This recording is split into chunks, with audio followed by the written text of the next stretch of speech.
प्रेम टिकवून ठेवावं लागतं, मैत्री टिकते. प्रश्न हा नाहीये की प्रेम तुम्हाला कुठे घेऊन जातं, प्रश्न हा आहे की तुम्ही प्रेमात कुठपर्यंत जाता. प्रेमात पडणं कठीण नसतं, प्रेमात आपण पटापट पडत असतो. हा, तर हा सिनेमाही तसंच आहे, पडण्याचा नाहीये प्रेमात, प्रेमात असण्याचा आणि ते निभावण्याचा.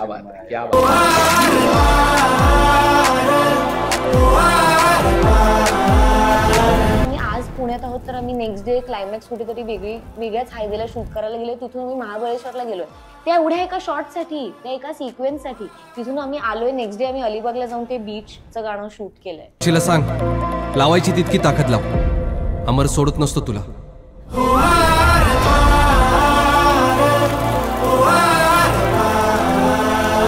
नमस्कार, मी निलेश. लोकमत फिल्मीमध्ये तुम्हा सगळ्यांचं खूप खूप स्वागत आहे. आज माझ्यासोबत एक खास जोडी आहे. खरं तर थंबनेलवरून तुम्हाला कळलंच असेल, मुली ज्याच्यासाठी वेड्या खोळ्या झालेल्या आहेत तो ललित आहे आपल्यासोबत. आणि मुलांची जी क्रश आहे, लाखो मुलांची, ती ऋता आपल्यासोबत आहे. ऋता आणि ललित, तुम्हा दोघांचाही लोकमत फिल्मीमध्ये खूप खूप स्वागत. थँक्यू. निमित्त आहे आरपार सिनेमाचं. सगळ्यात आधी मला हा प्रश्न आहे की अशा दोन व्यक्ती आहेत ज्यांची ऑलरेडी त्या वर्गामध्ये खूप क्रेज आहे. तुमचा एक खूप मोठा चाहता वर्ग आहे.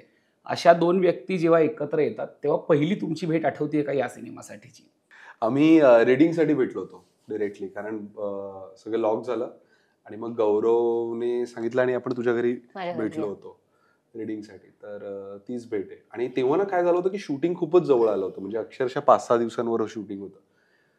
त्यामुळे खूप जास्त प्रेशर होतं, कसं करणार आहोत, काय करणार आहोत. तर पहिल्यांदाच भेटतोय, रीडिंग करतोय, समोरच्याचा काही अंदाज नाहीये काय आहे. तर ती पहिली भेट ती होती. ऋता, तुझ्यासाठी? हो, तीच. कारण मी खूप लास्ट मोमेंटला या प्रोजेक्टमध्ये एंड झाले आहे. तर शूट असं लगेच, म्हणजे असं डोक्यावर होतं शूट. त्यामुळे आम्ही फक्त 2दा, आय थिंक त्याच दिवशी, एकमेव दिवशी रीडिंग केलं आम्ही. 2दा वाचली स्क्रिप्ट. पण एकत्र त्याच्या आधी कधीच काम केलं, लाईक ललित सेड की असं अंदाज घेत चाललं होतं सगळं. पण obviously we knew each other, कारण आम्ही सेम फील्डचे आहोत, कंटेम्पररीज आहोत. तो सिनियर आहे मला, बट आणि वी शेअर, म्हणजे आमची बर्थ डेट सेम आहे, 12 सप्टेंबर. दोघांचाही वाढदिवस असतो लवकरच. आणि फिल्म येते 12 तारखेला. तर असंच एवढंही वर्ष एवढंच बोलणं होतं की हॅपी बर्थडे एवढंच वगैरे. आणि असं की आम्ही मित्र वगैरे कधीच नव्हतो. पण एक ऑब्व्हियसली काय म्हणतात त्याला की अडमायर करायचो एकमेकांची कामं, आणि रिस्पेक्ट ॲज अन आर्टिस्ट तर आहेच.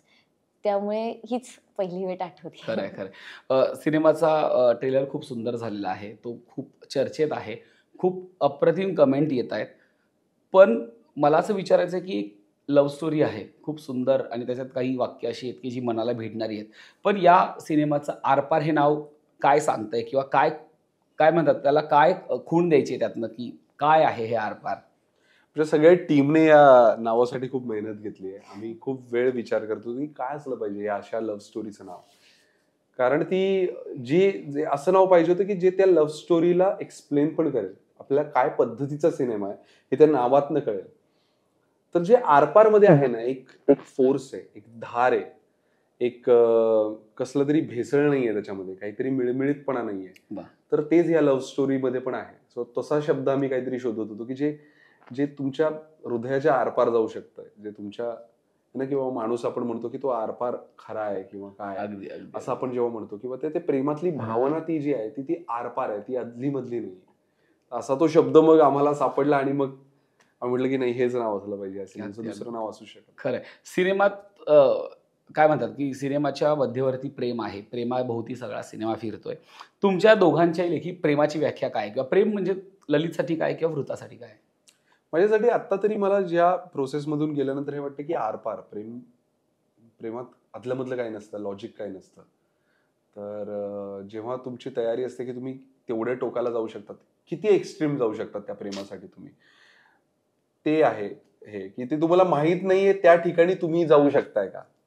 आपल्याला ज्या माहिती आहेत त्या तेवढ्या गोष्टी तर आपण करतोच, आपण तेवढ्या एक्सटेंड पर्यंत स्वतःला पुश करतोच. पण ती टेरिटरी सुद्धा आपण स्वतःला त्याच्यामध्ये पुश करतो का, जी आपल्याला माहित नाही, अनभिज्ञ होत आपण त्या जागेसाठी. तर ते प्रेमासाठीच होऊ शकतं. ऋता? आता प्रेम आय वोंट जस्ट से की म्हणजे it's only related to relationship किंवा प्रेम म्हणजे अगदीच अगदीच आपल्या आपल्या कामावरही प्रेम आहे. आणि लाईक ललित सेड की तुम्ही कुठपर्यंत जाऊ शकता त्यासाठी हे खूप मॅटर करतं. आणि हे प्रेम ह्या भावनेने आपल्याला अजून कळतं, म्हणजे आपल्याला एक्सप्लोअर करता येतं. आणि आपण सुद्धा अमेज होतो की बापरे, ह्या एका फिलिंगमुळे की जस्ट बिकॉज प्रेम हा जो काही शब्द आहे त्यामुळे मी एवढं करू शकते, हे मला असं वाटतं की प्रेम सरप्राइजेस यू. क्या बात आहे, क्या बात आहे. आय जेन्युइनली अगदी अगदी. पण ललित, तुला असं विचारायचंय की या सिनेमात फक्त प्रेम नाहीये, बराच थरार पण बघायला मिळतोय. आणि जेव्हा असा थरार, आणि तुझ्या बाबतीत तर तो जास्त दिसतोय ट्रेलरमध्ये तरी, आणि जेव्हा असा थरार समोर येतो तेव्हा त्याच्या मागे काहीतरी किस्सा हा नक्कीच असतो किंवा खूप काही घडत असतं पडद्यामागे. आम्हाला पडद्यावरचं दिसतं जेव्हा सिनेमा पाहतो, पण पडद्यामागची गंमत दिसत नाही. पण हे सगळे थरार करताना पडद्यामागे नेमकं काय घडत होतं किंवा काय गमती घडत होत्या? तेवढंच थरारक होतं सगळं. एकतर आम्ही 40 आमचे लोकेशन्स होते जे आम्ही 23 ते 24 दिवसात शूट केलं. त्यामुळे आम्ही ऑन द रनच होतो की एक लोकेशन झालं की लगेच तिथून सगळं पॅक उचलायचं आणि दुसऱ्या ठिकाणी जायचं. हे झालं फिजिकल आमचे चॅलेंजेस. मेंटली आम्हाला खूपच जास्त चॅलेंज होतं. खूप जास्त इमोशनल सीन्स आहेत आणि त्याच्यातला चढ उतार जो आहे तो खूपच एक्स्ट्रीम आहे. म्हणजे तो कदाचित रिअल लाईफ मध्ये अनुभवलेला नसेल तेवढं एक्स्ट्रीम जाणं इमोशनली, तेवढं स्वतःला तेवढं पुश करणं हे कधी अनुभवलं नसेल. ते परफॉर्म करायचं होतं. पण अर्थात सिनेमे जेव्हा आपण शूट करतो तेव्हा ते काम करत असताना आपण लिनियर पद्धतीने ते शूट नाही करत. त्याच्यामुळे असं पण होतं की आता आम्ही रोमॅन्टिक सीन केला आणि त्याच्यानंतर लगेचच आम्हाला तोच तेवढ्या ताकदीचा इमोशनल सीन पण शूट करायचा होता. तर हे मेंटल चॅलेंजेस खूप होते आणि असे भरपूर सीन आहेत जसे भरलेले आहेत. आमच्या लेखकाने, दिग्दर्शकाने, गौरवने ते असे लिहून ठेवलेले आहेत की जे बघितल्यानंतर आत्ता पण आम्हाला स्वतःला त्याची ग्रॅव्हिटी जाणवत राहते किंवा त्याचा परिणाम होत राहतो जरी आम्ही तो परफॉर्म केलेला आहे तरी सुद्धा. की त्याचा परिणाम होणं म्हणजे आम्ही त्रयस्थपणे अजूनही त्याच्याकडे बघू नाही शकत आहोत. म्हणजे असं त्याची इमोशनली तो आमच्यावर अजूनही असर करतायत ते सगळे सीन. तर हे होते चॅलेंजेस. हे सगळं थरारक चालू होतं आमच्या. अगदी. ऋता, तुला मगाशीच मी म्हटलं की ललित आणि ऋता हे एकत्र येत आहेत आणि त्याची काय हाईप झाली आपण बघतोय. सोशल मीडियावरती तुमच्या दोघांच्या जोडीसाठी प्रचंड प्रेम व्यक्त केलं जात आहे. पण तुझ्यासाठी ही केमिस्ट्री कशी होती? जसं मगाशी तू पहिल्या भेटीचा किस्सा सांगितला तसं संबंध सिनेमा शूट होणं, त्यात तुमचं बॉन्डिंग होणं, आता पडद्यावरती तर तुमची एक लिखित केमिस्ट्री आम्हाला दिसणार आहे, पण ललित आणि ऋता पडद्यामागे कसे होते या सिनेमात? पडद्यामागे ऍक्च्युली खरं तर ना, म्हणजे जे आता जसं मी म्हटलं की आम्ही आधी काम न केल्यामुळे आणि तसे आम्ही मित्र नसल्यामुळे ते एक आईस ब्रेक करायला वेळ मिळतो का वगैरे, तर आम्हाला तसलं काही मिळालेलं नाहीये. कारण आम्ही लगेच शूट करणार होतो. पण I think we just hit it off, कारण दोघांचाही इंटेंट कामाचा हा सेम आहे. आणि मला असं सतत असं वाटायचं की अरे आमचा बर्थडे सेम आहे तर आमच्या तेवढ्या काय सिमिलॅरिटीज आहेत, कारण तसे माणूस म्हणून आम्ही वेगळे आहोत खरं तर, म्हणजे पर्सनल बघायला गेलं. पण आय फील की प्रोफेशनली आम्ही खूपच सारखे आहोत, म्हणजे मिरर आहोत, मिरर इमेज आहोत एकमेकांचे, असं मला खूप जेन्युइनली वाटतं. कारण आणि ऑल्सो असा को ऍक्टर मिळणं जो इतका सिक्युअर्ड आहे की म्हणजे, आणि त्याचं फक्त एकच इंटेंट आहे तो म्हणजे की हे प्रोजेक्ट चांगलं होणं. म्हणजे सीन मध्ये माझंच छान होतंय का ते न बघता तर ओव्हरऑल सीन अपलिफ्ट होतोय का, तर हे खूप रेअर आहे. तर ते मला सतत खूप क्लोजली त्याचं काम बघता आलं जे मी कधीच बघितलं नव्हतं. आणि माझ्यासाठी हे कायम मॅटर करतं की हे 2 तासाचा सिनेमा बघून मला मी त्याचं पाहिलेलंच आहे काम, पण तो माणूस म्हणून कसा आहे हे मला त्याला ऑफस्क्रीन बघूनच कळतं. आणि तो को प्रोड्युसर पण आहे या फिल्मवर. तर त्यांनी म्हणजे साधारण म्हणजे आम्ही खूप मजा केली आहे जेन्युइनली. म्हणजे इन व्हॉट सेन्स मी म्हणते की जेव्हा कलाकार को प्रोड्युसर होतो ना, तेव्हा तुम्हाला कलाकाराचे काय स्ट्रगल्स असतात हे त्याला सांगायचीच गरज नाहीये, कारण तो त्यातून गेलेला आहे. त्यामुळे बेसिक गोष्टींसाठी फाईटच करावं नाही लागला आम्हाला की कुठे, कारण आम्ही लाईक ही सेड 40 लोकेशन्सला शूट केलंय 23 दिवसात, आणि आम्ही दोघं सगळीकडे आहोत. म्हणजे देर वर टाइम्स जर आम्ही आज पुण्यात आहोत तर आम्ही नेक्स्ट डे क्लायमॅक्स कुठेतरी वेगळ्याच हायवेला शूट करायला गेलो, तिथून आम्ही महाबळेश्वरला गेलोय, जो टीजर मध्ये तू शॉर्ट पाहिलायस पहिलाच, त्या एवढ्या एका शॉर्टसाठी, त्या एका सिक्वेन्ससाठी. तिथून आम्ही आलोय, नेक्स्ट डे आम्ही अलिबागला जाऊन ते बीचचं गाणं शूट केलंय, जे तो व्हाईट व्हिज्युअल्स, ते व्हाईट कपड्यांमधले व्हिज्युअल. तर हे आम्ही फक्त करू शकलो कारण मला असं वाटलं की बिकॉज आम्ही दोघं एकत्र होतो असं मला जेन्युइनली वाटलं, आणि आमची टीम. खरंय. पण पण ते इतकं सिंक मध्ये राहणं आणि ऑब्व्हियसली गौरव, आणि ते ओनली पॉसिबल आहे बिकॉज आम्हाला ती फिल्म चांगली होणं महत्वाचं होतं. More than personal gains. I think आमची ही इच्छा होती की प्रोफेशनली आम्ही काहीतरी एकत्र येतोय तर काहीतरी चांगलं करा. अगदी. ललितला आम्ही वेगवेगळ्या भूमिकेत आपण सगळ्यांनीच बघितलेलं आहे. पण ललित पडद्यामागे कसं आहे हे मला तुझ्याकडनं जाणून घ्यायचं. म्हणजे तो चिडखोर आहे, खूप प्रेमळ आहे, थट्टा मस्करी करणार आहे, की या सगळ्यांचं मिश्रण आहे. ललित सेटवरती कसा असायचा, किंवा भूमिकेचा कायम गंभीर विचार करणारा, किंवा कसा आहे Lalit? I think is very child like. कारण त्याची क्युरिओसिटी लेवल इज म्हणजे नेक्स्ट लेवल. तो ही is very curious about everything. आणि मला असं वाटतं की ह्या सिनेमावर तो ऍक्टर पण आणि को प्रोड्युसर पण असल्यामुळे ना त्याचं इतकं बारीक लक्ष सगळीकडे, आणि तुला कळणारही नाही, तुला असं वाटेल की त्याचं लक्ष नाहीये, पण त्याचे कान आणि त्याचे डोळे हे सगळीकडे असतात. So which is I think a very beautiful. कारण तो स्वतः बाबतीत आणि आजूबाजूच्या बाबतीत खूप अवेअर आहे. खरं हे खूप आहे. म्हणजे काही कोणाचा वेगळा इश्यू चालू असेल तर खरं तर त्याला त्याच्यात पडणं काहीच गरजेचं नाही, पण ही मेक शुअर की काय झालं, ओके आहे ना सगळं ठीक आहे. ही is very caring. He is म्हणजे, आणि ऑल्सो आय फील की कारण त्याचा अप्रोच हाच होता की माझे ऍक्टर्स किंवा माझे क्रू मेंबर्स हे समजा मेंटली तिथे नीट असणार असतील तरच त्यांचं काम छान निघणार. सो तो ही इज अ व्हेरी वेल म्हणजे थॉटफुल ह्युमन. वा वा ललित, खूपच कौतुक करते वृता. तू निर्माता सुद्धा आहेस या सिनेमाचा. जेव्हा ती म्हणाली की 40 लोकेशन आहेत, तेव्हा माझंही असं झालं की 2 तासाच्या सिनेमात 40 लोकेशन्स. तुला किती आठवत आहेत त्यातले, की सगळे आठवत आहेत? बऱ्यापैकी सगळे आठवतात, कारण सगळ्याच ठिकाणी आम्ही एवढे इम्पॉर्टंट सीन्स केलेत की ते सगळे मेमोरेबल झाले. पण मला त्यातले काही लोकेशन्स ऐकायला आवडत नाही, कारण की इतकं म्हणजे मला लोकांनाही कळेल या निमित्ताने प्रेक्षकांना की काय त्यांना पाहायला मिळणार किंवा काय ताटात मेजवानी वाढली. नाही, बरेच होते. मुख्यतः म्हणजे आपण जे बेसिकली म्हणतो की माझं घर असेल, हिचं घर असेल, फ्लॅट आहे माझा एक वेगळा, ते आहे, ऑफिसचं ठिकाण आहे, कॅफेज आहेत वेगवेगळे. त्याच्यानंतर आम्ही अलिबागला गेलो होतो, तिकडचं हे आहे महाबळेश्वर, तिने सांगितलं, रस्त्यांवरचे सीन आहेत, आणि अजून बरंच आहे. फुटबॉल ग्राउंड आहे, टर्फ आहे, व्हॉट नॉट, म्हणजे सुपर मार्केटमध्येही जे काही सीन झाले, असे खूप खूप खूप वेगवेगळ्या गोष्टी आहेत. मुख्यतः आम्ही पुण्यात शूट केलंय सगळं. तर पुण्यावर आम्ही we were all over the places, like सगळीकडे आम्ही फिरत होतो आणि शूट करतो. पण तू को प्रोड्युसर होणार आहे आधीच ठरवलं होतं की सिनेमाची प्रोसेस सुरू झाल्यानंतर तू ठरवलंस? प्रोसेस झाल्यानंतर म्हणजे सिनेमा सुरू व्हायच्या आधीच, म्हणजे त्याचं प्री प्रोडक्शन जेव्हा चालू होतं त्याच्या आधीच ठरलं होतं की मी को प्रोड्यूस करतोय हा सिनेमा. अगदी. ऋता, या सिनेमातला असा एखादा किस्सा जो तू कधीच विसरू शकत नाही, की प्रत्येक सिनेमाची एक आठवण असते. आता काय तू अनेक प्रोजेक्ट केले असतील, प्रत्येक प्रोजेक्टची ती आठवण असते. या सिनेमाची काय आठवण आहे की जी तुला कायम लक्षात राहील? मला असं वाटतं मी प्रत्येक मोमेंट जी ललित बरोबर घालवली आहे सेटवर ती मला आयुष्यभर लक्षात राहील, कारण मला परत असा को ऍक्टर नाही मिळणार. क्या बात आहे. हे मला माहिती आहे. म्हणजे there are few things which are meant to be. तर मला असं वाटतं की we were meant to be for this film.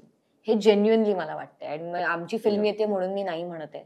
हे मला तिथून म्हणजे मला निघता येत नव्हतं शेवटच्या दिवशी, मला बाहेरच पडता येत नव्हतं. मला त्याच्यानंतर पण खूप काळ गेलाय त्याच्यातून ओव्हरकम करायला.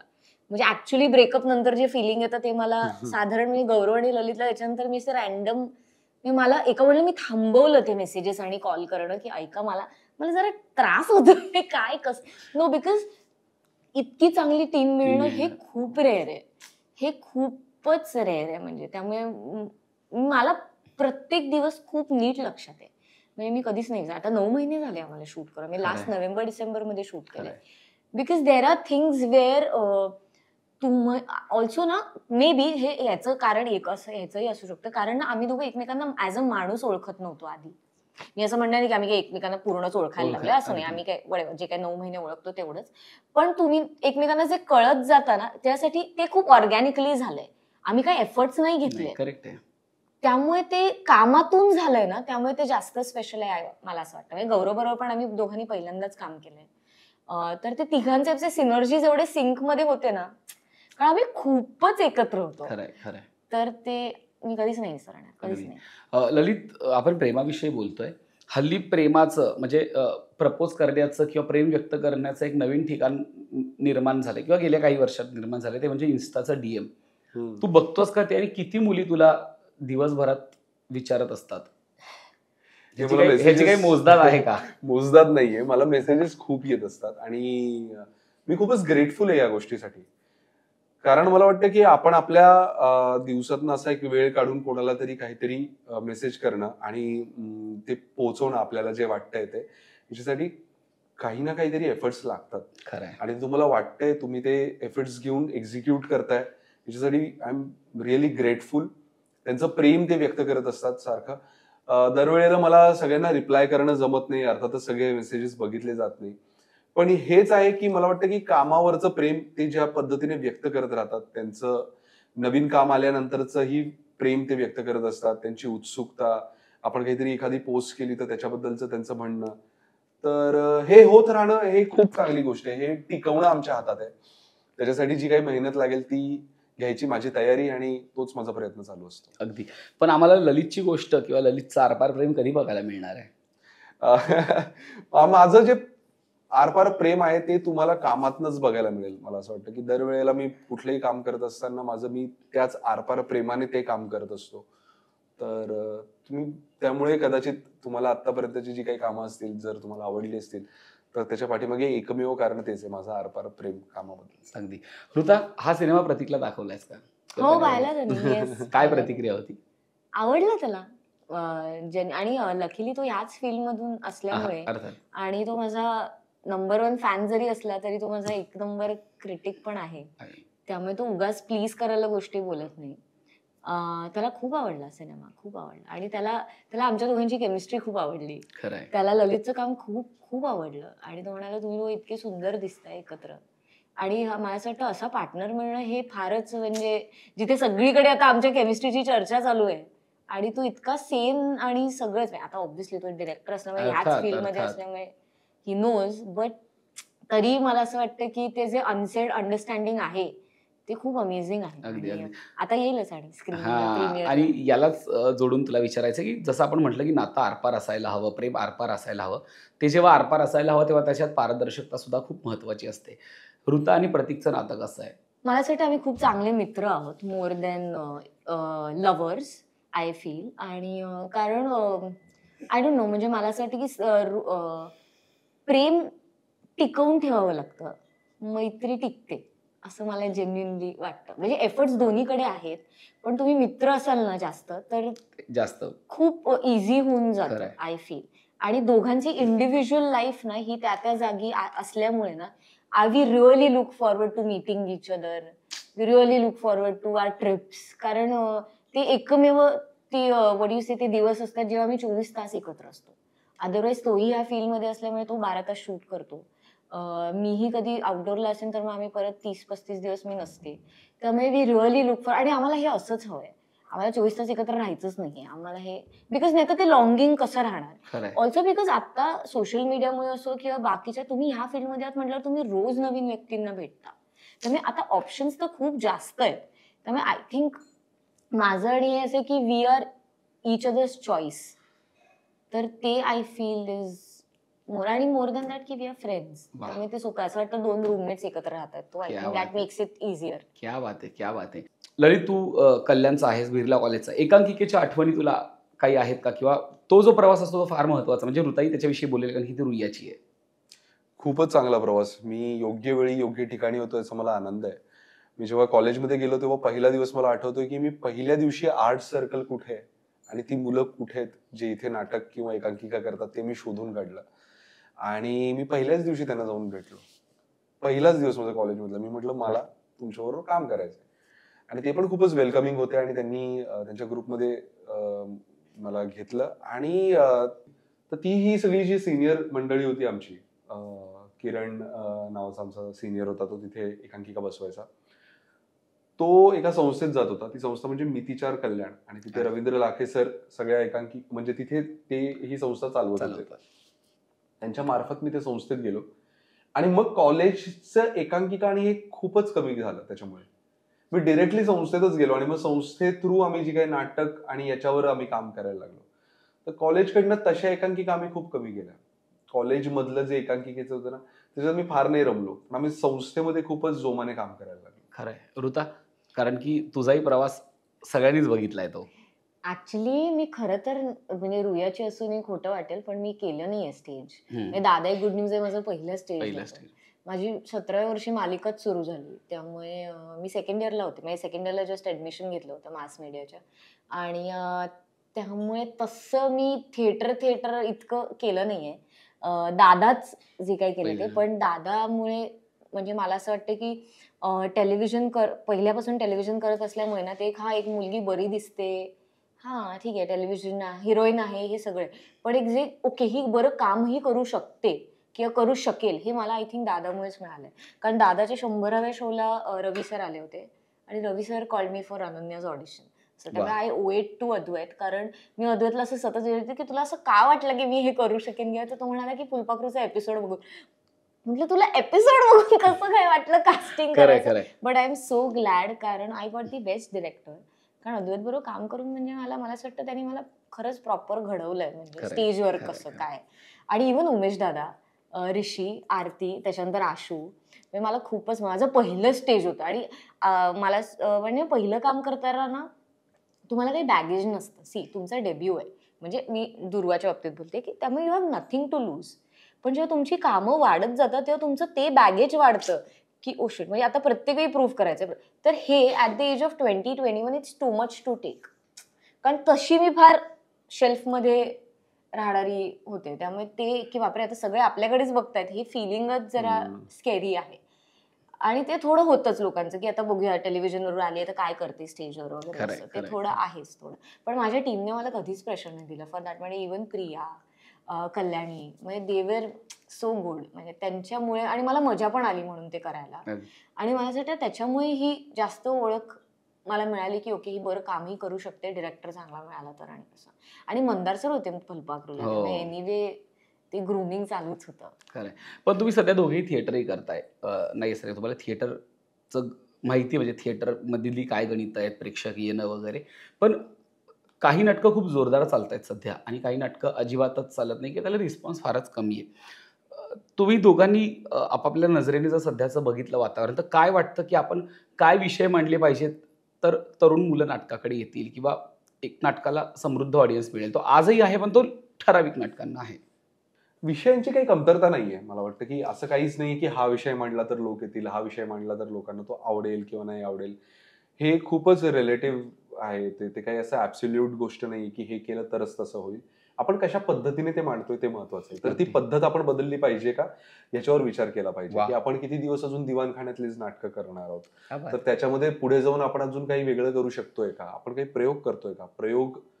प्रायोगिक नाटक जेव्हा आपण म्हणतोय तेव्हा खरंच त्याच्यामध्ये प्रयोग केले जात आहेत का. बाहेरच्या देशांमध्ये जेव्हा आपण प्रायोगिक तिकडची एक्सपेरिमेंटल प्लेस जेव्हा आपण बघतो तर त्याच्यामध्ये जो एक्सपेरिमेंट केलेला असतो तसा एक्सपेरिमेंट म्हणून आपण काय करतोय.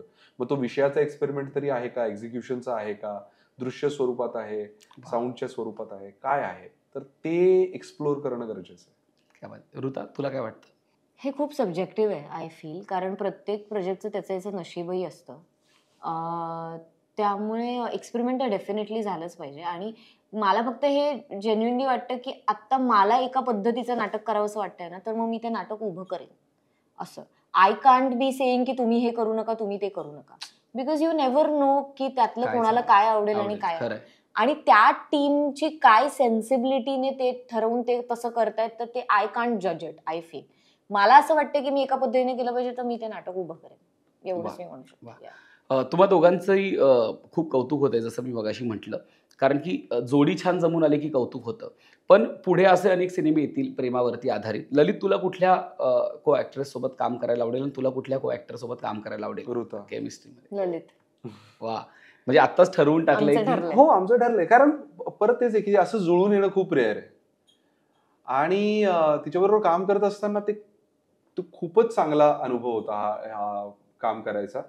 एक बर्डन नव्हतं आम्हाला कधीच कोणालाच म्हणजे सेटवरच्या कोणालाच. तर ते बर्डन नसणं म्हणजे आता ही काही वेगळी गोष्ट नाहीये. जेव्हा आपण एखादी गोष्ट असाइन करतो तेव्हा हे नसलंच पाहिजे खरं तर. पण ते नाहीये हे सांगावंसं वाटतंय म्हणजे त्याचं महत्व आहे काहीतरी. कारण आपण जेव्हा कोणाबरोबर काम करतोय ती केमिस्ट्रीज जर वर्क नाही झाली तर लव्ह स्टोरी वर्कच नाही होऊ शकत. तर तिच्याबरोबर काम करत असताना तिने 100 पैकी 100% दिलेत सगळ्याच गोष्टींमध्ये. आणि तुम्ही जेव्हा काम बघाल तेव्हा तुम्हाला कळेलच.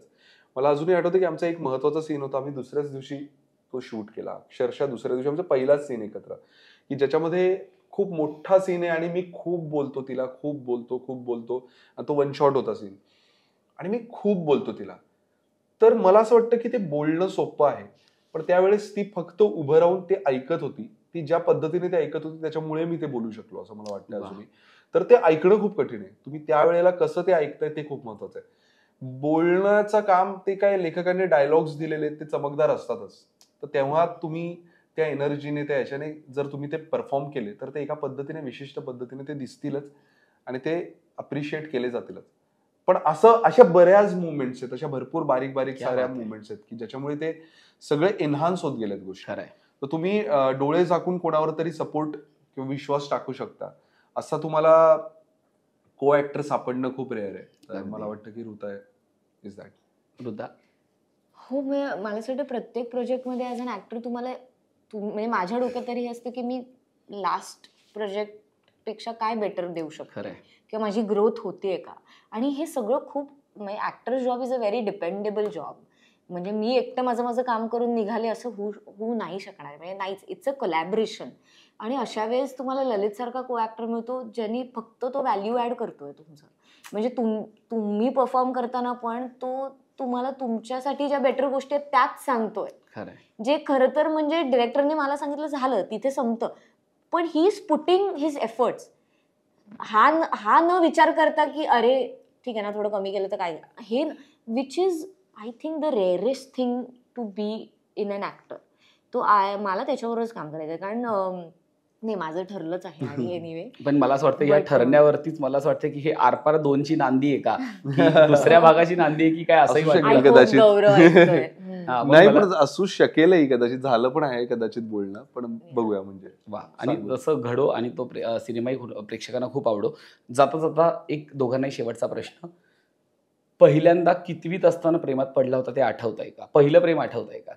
प्रेमात पडणं कठीण नसतं, प्रेमात आपण पटापट पडत असतो. पडतही असतो. पडत असतो त्याच्यामुळे प्रेमात. हा तर हा सिनेमाही तसंच आहे, पडण्याचा नाहीये, प्रेमात असण्याचा आणि ते निभावण्याचा क्या बात आहे. तर प्रेमात मला वाटतं की मी शाळेत असताना आमच्या ज्या टीचर होत्या त्यांच्या प्रेमात 100% पडलो होतो मी तेव्हा, आणि पहिलीत वगैरे असेल मी कदाचित. बापरे. मला आठवतंय मी 8वीत होते. क्या बात आहे. सो कॉल म्हणजे जेव्हा काय प्रेम बिम, आय डोंट नो, प्रेम माहित नाही मला, पण असं एक जे आवडणं वगैरे असतं ना तेव्हा मी 8वीत होते. अगदी जसं ललित म्हणाला की अगदी तूही म्हणालीस की प्रेमात पडणं खूप अवघड नसतं, ते निभावणं अवघड असतं. तसं ही आरपार मधली कथा निभावणारी आहे आणि ती प्रेक्षकांनाही आवडणारी आहे. तर मला असं वाटतं की जाता जाता तुम्ही दोघांनी प्रेक्षकांना आवाहन करावं की हा सिनेमा का बघायचा आहे आणि तुम्हाला काय वाटतंय. आमचा आरपार नावाचा सिनेमा येतोय, आतापर्यंत त्याचे टीझर, ट्रेलर, गाणी, हे ज्या सगळ्या गोष्टी आल्या आहेत त्यावरून तुम्हाला अंदाज लागलाच असेल की ह्या सिनेमाची गोष्ट ही नेहमीची तुम्ही आतापर्यंत बघितलेली अशी प्रेम कहाणी नाहीये. ही एक इंटेन्स, मसालेदार आणि अशी झणझणीत अशी एक लव्ह स्टोरी आम्ही घेऊन आलो, जी आत्ताच्या काळाला सुद्धा रिप्रेझेंट करते. तरी सुद्धा प्रेम हा जो एक आपण वैश्विक असा विषय आहे की ते प्रेम वयातल्या कुठल्याही टप्प्यावर जरी झालं असेल तरी मला वाटतं तुमचा हा प्रवास साधारण सेमच असतो. तुमच्याबरोबर ह्या सगळ्या गोष्टी झालेल्याच असणार आहेत. तुमची भांडणं, तुमचं रुसणं, तुमचं प्रेम, तुमचा रोमॅन्स, तुमचा दुरावा, तुमचं जवळ येणं, हे सगळ्या गोष्टी आपण अनुभवतोच. तर त्या सगळ्या गोष्टींना घेऊन आम्ही हा सिनेमा बनवला आहे. आम्ही खात्री देतो की हा सिनेमा तुम्हाला नक्की एंटरटेन करेल. तर थिएटरमध्ये जाऊन 12 तारखेनंतर 12 सप्टेंबरला हा सिनेमा रिलीज होतोय, तर तो नक्की बघा. आमच्या फिल्ममध्ये 8 गाणी आहेत आणि आता लव्ह स्टोरी म्हटल्यावर असोसिएशन म्युझिकशी आलंच.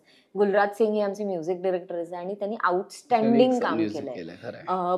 टायटल सॉन्ग आलेलं आहे, गोंधळ आलेला आहे, ठुमरी आहे, अजून त्याच्यानंतर एक डान्स नंबर आलाय, अजून एक यायचं आहे जे स्टुडिओतलं गाणं आहे, त्याच्यानंतर 2 रोमॅन्टिक गाणी, आता उद्या एक आउट होईल. सो खूप तुम्हाला मेजवानी आहे, म्हणजे तुम्ही म्हणाल ते फ्लेवर आहे आमच्याकडे. त्यामुळे असं कोण म्हणूच शकत नाही की अरे फक्त प्रेम आहे तर मग आता मला लव्ह स्टोरी नाही, असं नाही. तुम्हाला सगळं बघता येणार आहे. It's a whole package. आणि यार आमचा बर्थडे आहे 12 तारखेला, तर प्लीज आम्हाला दोघांचाही, त्यामुळे प्लीज आम्हाला हे गिफ्ट द्या आणि थिएटरमध्ये जाऊन प्लीज सिनेमा बघा आरपार. अगदी. आणि लोकमत फिल्मीकडूनही तुम्हा दोघांना 12 सप्टेंबर रोजी वाढदिवसाच्या आगाऊमध्ये आता शुभेच्छा देतोय. खूप खूप शुभेच्छा. Thank you. आणि हा सिनेमा देखील भरभरून चालू, प्रेक्षक त्यावर भरभरून प्रेम करो, हीच शुभेच्छा. Thank you thank you so much.